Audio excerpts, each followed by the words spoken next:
ఓం సాయిరామ్. సాయి బంధువులారా, ఆత్మస్వరూపులారా, ప్రేమస్వరూపులారా, సాయిబాబా గారి వ్యతిరేక బ్యాచ్ సోదరులారా, మీరందరూ ఏ ఉద్దేశంతో అయినా సరే సాయిబాబా గారి విషయంలో కావాలని పనిగట్టుకొని దుష్ప్రచారం మొదలుపెట్టారు. ఆ ప్రచారం కూడా గౌరవప్రదంగా ఉండకుండా అగౌరవప్రదంగా చాలా హీనమైనటువంటి పద్ధతుల్లో మనిషి అన్నవాడు ఒక మహాత్ముని, సిద్ధపురుషుడిని, గురువుగా కోట్లాది మంది ఆరాధిస్తున్న వారిని, వారు ఏ మతానికి సంబంధించిన వారైనా సరే, వారి గురించి లేనివి కల్పితం చేసి మనుషుల మనసులను విరిచేసి వారి గౌరవానికి భంగం వచ్చేలా మీరు చాలా ప్రయత్నాలు చేస్తున్నారు కదా. అది మంచిది కాదు అని నాలాంటి వాళ్ళు చాలామంది చెబుతూ వచ్చారు. గురుద్రోహం, గురువు యొక్క గొప్పతనాన్ని తగ్గించడానికి చేసే ప్రయత్నాలు, గురువుని ఆరాధించే కోట్లాది మంది భక్తుల మనస్సులకు బాధ కలిగించే ప్రయత్నాలు, ఇవన్నీ మంచిది కాదు. కర్మ సిద్ధాంతం ప్రకారంగా అది మిమ్మల్ని వెంటాడుతుంది, వేటాడుతుంది, మీరు చాలా ఇబ్బందులు పడతారు అని చెబుతూ రావడం జరిగింది. మీరు దాన్ని పెడచేను పెడుతూ మీ ప్రయత్నం మీరు చేస్తూ పోతూనే ఉన్నారు. ఎందుకంటే వయసులో ఉన్నారు కదా, ఆ వయసులో ఉన్నటువంటి మనసు పెద్దలు చెప్పేది ఏమి వినిపించుకోదు. మీరు ఇప్పటికీ పరిశీలించండి జాగ్రత్తగా జరిగిన వాటిని.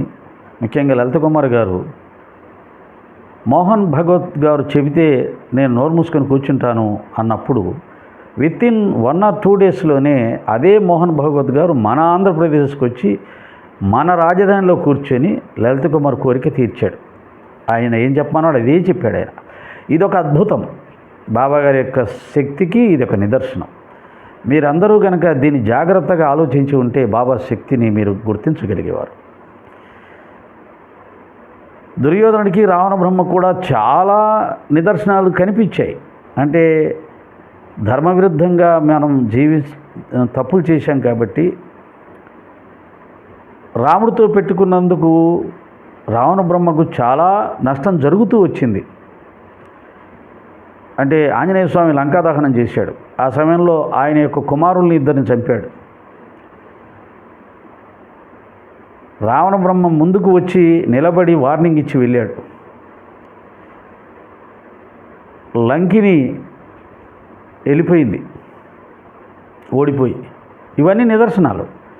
కానీ వాడి అహంకారం దాన్ని గుర్తించనివ్వాల. అంగదుడు వచ్చి రాయబారానికి వచ్చినప్పుడన్నా అతను తన మనసు మార్చుకుంటే బాగుండేది, వినల.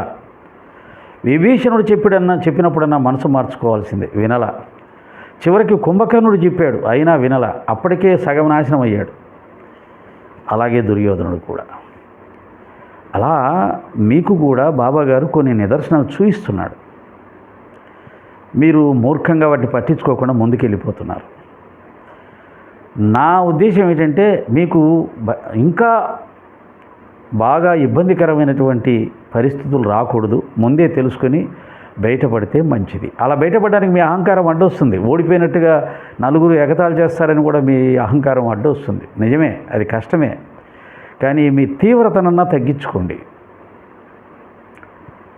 కనీసం మీ ప్రజెంటేషన్ గౌరవప్రదంగానే ఉండేలా చూసుకోండి. ఉన్నట్టుగా చెప్పండి. మీకు ఎక్కడైతే డౌట్స్ అనిపించిందో ఆ డౌట్ని మాత్రమే ప్రజెంట్ చేయండి. దాన్ని వెటకారంగా, ఎగతాళిగా, నిర్లక్ష్యంగా, అహంకారంతో అలా వద్దు. అది పాపాన్ని క్రియేట్ చేస్తుంది. ఇది నేను మీకు చెప్పదలుచుకున్నది. ఇంకా ఏం చెప్తున్నానంటే, ఇప్పటికే ఈ సనాతన ధర్మ రక్షకులమని మీరు పేరు పెట్టుకున్న ఏ 4-5 ఉన్నారో మీలో మీకే అనేకమైన భేదాలు వచ్చి సమాజంలో నవ్వులపాలైపోతున్నారు. ఒకరి లొసుగులు, ఒకరు బలహీనతలు, ఒకరు తప్పులు ఒకరు పబ్లిక్గా హిందూ సమాజం ముందు పెట్టే స్థితికి వచ్చేశారు. మీరందరూ కూడా తెర మీద కనిపిస్తున్నంత పవిత్రులు కాదని, తెర వెనకాల మీ జీవితాలన్నీ కూడా ధర్మవిరుద్ధంగా ఉన్నాయని, సనాతన ధర్మం పేరు ఎత్తడానికి కూడా అర్హత లేని విధంగా మీరు జీవిస్తున్నారని, మీ వాళ్ళే వీడియోలు చేసి సమాజానికి తెలియజేస్తున్నారు. వాటి కింద వస్తున్న కామెంట్స్ చూడండి. అయ్యో, ఇంతకాలం మీ వెనకాల పరిగెత్తాం, మీరేదో ధర్మాన్ని బోధిస్తారు, రక్షిస్తారనుకున్నాం, కానీ మీరు ఇటువంటి దుర్మార్గం పనులు చేస్తున్నారు, మీరేమి ధర్మాన్ని కాపాడతారు, మీలో మీకే ఐక్యత లేదు అని కామెంట్స్ వస్తున్నాయి. ఇదంతా ఎందుకు జరుగుతుంది? బాబా చేయిస్తున్నాడని నేను నన్ను. బాబా ఎప్పుడూ అటువంటి చేయడు, ఆ ఆలోచన ఆయనకు రాదు. ఆయన మనలాంటి మానవుడు కాదు కదా. మనం ఎవరైనా దెబ్బ కొడితే, అన్యాయంగా మన బాధ పెడితే కనీసం వాళ్ళకు బుద్ధి రావాలని కూడా ఆయన చేయడు.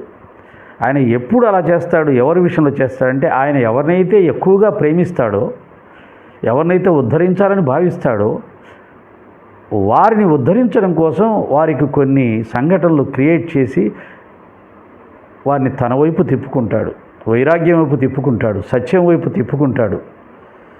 మాయ నుంచి సత్యంలోకి రావడానికి తను ఇష్టపడే భక్తుల విషయంలో అలా చేస్తాడు. మీలాంటి వాళ్ళ విషయంలో ఆయన ఏం పట్టించుకోడు. మరి ఇదంతా ఎందుకు జరుగుతుందంటే, మీరు చేసిన గురుద్రోహం, పాపం, కర్మ దేవత మిమ్మల్ని శిక్షిస్తుంది. మీరు చాలా పలచన పడిపోయారు సమాజంలో. మీరు ఇలాగే కొనసాగిస్తే, ఒక బాబా విషయంలో కాదు, ఎవరి విషయంలో అయినా సరే, ఎవరి విషయంలో అయినా, ఏ సంస్థ విషయంలో అయినా మీరు కావాలని తప్పుడు ప్రచారం చేస్తే, అలాగే సత్పురుషులు, సిద్ధపురుషులు, మహాత్ములు, అది క్రీస్తు కావచ్చు, మహమ్మద్ ప్రవక్త కావచ్చు, ఎవరైనా సరే, వారు ఎవరైనా వేరే మతానికి సంబంధించిన వారైనా, వారు ఎంతో గొప్ప ఉన్నత స్థానాన్ని పొందినటువంటి వారు ఖురాన్ ద్వారా చెప్పిన లేదా బైబిల్ ద్వారా చెప్పిన కొన్ని విషయాలు మనకు నచ్చవు. మన మత సిద్ధాంతాలు వేరేగా ఉంటాయి. అంటే మతాన్ని ప్రచారం చేయండి, దాన్ని కాదన్న వాళ్ళని కొట్టండి, చంపండి, ఇలాంటివి ఏవో ఉంటాయి. ఏదో విగ్రహారాధన చేసేవారిని, అది ఇది, ఇవన్నీ కూడా ఆ మత గ్రంథాలను రచించిన వారి మానసిక స్థితిలో నుంచి వచ్చినవే తప్ప అవి వారి దైవాలకు సంబంధించింది కాదు, అల్లాహకు సంబంధించింది కాదు, క్రీస్తుకు సంబంధించింది కాదు, యెహోవాకు సంబంధించింది కాదు. ఆ గ్రంథాన్ని క్రీస్తు రాయలేదు, బైబిల్ అల్లా రాయలేదు, బైబిల్ ప్రవక్త రాశాడు. ప్రవక్త చెప్పింది విని వేరే వాళ్ళు రాసి ఉండొచ్చు, లేదా ప్రవక్త రాసి ఉండొచ్చు. అల్లా రాయలేదు, యెహోవా రాయలేదు, క్రీస్తు రాయలేదు. క్రీస్తు చెప్పాడని వీళ్ళు రాశారు, అల్లా చెప్పాడని ఆయన రాశాడు. కాబట్టి ఇలా మనుషులే రాసింది. మన గ్రంథాల్లో ఉన్న కొన్ని తప్పులు ఉన్నాయి కదా. అంటరాని వాడనో, లేకపోతే వాళ్ళు వేదం వినకూడదనో, వేదం వింటే వాళ్ళని చెవుల్లో సీసం పోయాలనో, స్త్రీలు వినకూడదనో, స్త్రీలు విద్య, ఇవన్నీ కూడా మన మతంలోని కొంతమంది స్వార్థపరులు, అహంకారులు రాసిన గ్రంథాలు. తర్వాత ఆ గ్రంథాలు చొప్పించబడ్డాయి. కనుక మనం ఎప్పుడూ కూడా వేరే మతాల్లో ఉన్నటువంటి దైవాలను, దైవాంశ సంభూతుల్ని, పవిత్రుల్ని వాళ్ళేదో మన మతాల వాళ్ళని దూషించారని, మన దేవతను దూషించారని మనం కూడా అదే పని చేస్తే మన గొప్పతనం ఏముంది అని ఆలోచించని అని చెప్తున్నాను నేను. మనం ఎప్పుడు గొప్పవాళ్ళగానే ఉండాలా, మనం ఎప్పుడు గొప్పవాళ్ళగానే ఉండాలి. మనం చేసే పనులు మన మతానికి రుద్దపడతాయి. స్వామి వివేకానంద అంత గొప్పవాడు అయ్యాడంటే, హిందూ మతానికి సంబంధించిన ఒక సన్యాసిని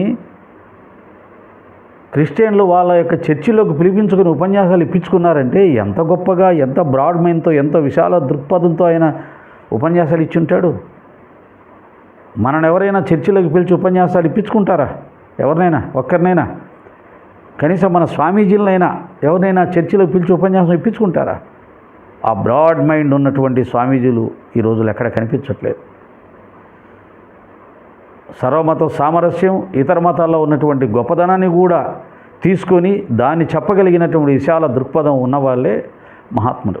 అది స్వామి వివేకానంద సాధించాడు. కాబట్టి ఆ మహానుభావుడిని అలా అన్ని దేశాల్లో ఉన్నటువంటి చర్చిల్లో వారి ఉపన్యాసాలు పెట్టించుకొని విన్నారు.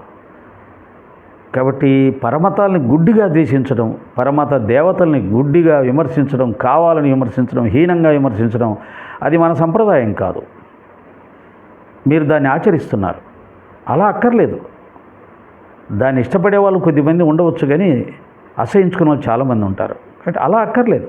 వారి మత గ్రంథంలో ఉన్న ఏదైతే అజ్ఞానంలాగా కనిపిస్తుందో లేదా మత ప్రబోధకులు దాన్ని వక్ర భాషని చెప్పి హిందూ మతం మీద ద్వేషం పుట్టేలా చేస్తున్నారో దాన్ని తెలియచెప్తూ దాన్ని ఖండిస్తూ వెళ్ళగలిగితే మనం చాలా గొప్ప విజయాన్ని సాధిస్తాం. వాళ్ళు అన్నారని చెప్పి మనము క్రీస్తును దూషిస్తూ అల్లాను దూషిస్తూ ప్రవక్తను దూషిస్తూ వారి మత గ్రంథాలని దూషిస్తూ పోతే మనం కూడా పలచనైపోతాం. అలా వద్దు. వారు చాలా తప్పులు చేస్తున్నారు. పరమత దూషణ చేస్తారు, పరదేవత దూషణ చేస్తారు. దాన్ని ఎదిరించి ధీటుగా దానికి సమాధానం చెప్పగలిగితే వాళ్ళ నోళ్ళు మూపించవచ్చు. మన మతం యొక్క ఔన్నత్యం కూడా కాపాడుకోవడం ఉంటుంది. కనుక గుడ్డిగా విమర్శలు చేయడం, గుడ్డిగా తప్పులు పట్టడం, దాన్ని వక్ర భాష్యం చేయడం, హీనంగా మాట్లాడడం, మీరు పరమతాల దగ్గర నుంచి బాబాగారి దగ్గర కూడా తెచ్చేసుకున్నారు. బాబాను ఆరాధించే కోట్లాది మంది హిందూ సోదరులను మీరు బాధ పెట్టడం. మీరు అనుకుంటున్నారు అలా చదివితే చాలామంది హిందూ సోదరులు అందరూ మారిపోయి, ఎవరు మారిపోరు. ఇంకా మీ మీద అసహ్యం పుట్టి, ద్వేషం పుట్టి, మీ మీద ఇంకా గట్టిగా పోరాడాలనే లక్ష్యం పెట్టుకొని పనిచేస్తారు. దానివల్ల మీరు పరమతాల వారితోనే కాకుండా స్వమతంలో ఉన్నటువంటి కోట్లాది మంది సాయి భక్తులతో పోరాడాల్సి వస్తుంది. అనవసరంగా మీరు మీ పోరాటం బలహీనపడ్డమే కాదు, ఎందుకు పనికి రాకుండా పోతుంది. అంటే చివరికి చెప్పేది ఏంటంటే, బాబాగారి మీద మీరు చేస్తున్నటువంటి ఆ దుష్ప్రచారం అనే పాపకర్మ ఈరోజు మీ ధర్మ రక్షణ అనే పేరుతో పోరాడుతున్న మీ అందరి మధ్యలో భయంకరమైన భేదాలను సృష్టించింది. మీ మానసిక బలాన్ని పూర్తిగా హరించి వేస్తుంది. మీరు ఇలాగే వెళ్తే ముందు ఇంకా ఏం జరుగుతుందో కూడా చెప్పలేము. కాబట్టి ఒకసారి ఆలోచించుకొని మీ ప్రయాణాన్ని కొనసాగించండి. సాయిరాం.